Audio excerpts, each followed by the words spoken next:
Pa ovo je još jedan projekt Istarske razvojne agencije. Ovdje nam je jako drago da smo sklopili i suradnju sa Fakultetom ekonomije, tako da smo zajednički ušli u projekt. Pa jedna od glavnih aktivnosti projekta je naš novi centar koji radimo u suradnji sa Zajednicom tehničke kulture i tehničkom školom, Centar za popularizaciju znanosti i inovacije. Radimo ga u Puli, renoviramo jednu staru zgradu u centru grada. Taj centar će biti najviše namijenjen osnovnim i srednjim školama, baziramo se najviše na tehničke znanosti, to jest na fiziku.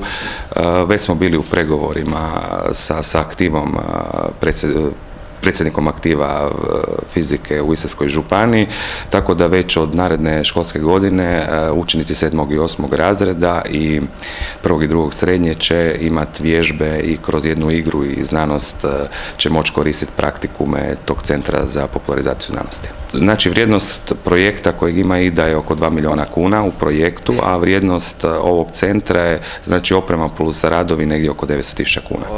Ja bih predstavio konferenciju koja će se održavati u Puli u sklopu projekta Smartino u mjesecu svibnju od 21. do 23. To je međunarodna znanstvena konferencija EU Perspectives, Innovation, Entrepreneurship and European Policy. Konferencija se održava u sklopu projekta Smartino u organizaciji Sveučilišta Jurja Dobrila u Puli te Istarske razvojne agencije. Prvi dan konferencije biti će i također prigoda da se organizira upravni odbor projekta Smartino, bit će pozvani svi partneri iz Jadransko-jonske regije.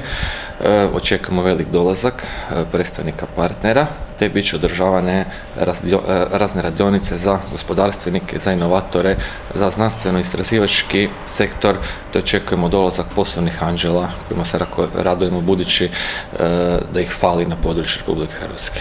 Dakle, znanstveni dio konferencije započinje 22. svibnja u organizaciji Sveučilišta Jurja Dobrila i Istarske razvojne agencije. Za sada možemo najaviti 5 glavnih govornika, no očekujemo i brojne ugledne znanstvenike. S ponosom možemo najaviti profesora Steva Kina koji dolazi sa Universitya iz Sydneya, Australije. On je dakle poznat po tome što je već 2005. godine predvidio financijsku krizu, a 2013. već bio gost na našoj znanstvenoj konferenciji. Također stiže nam i profesor Michael Dowling koji je dekan Universitya u Regensburgu s kojim fakultet ima već odličnu suradnju.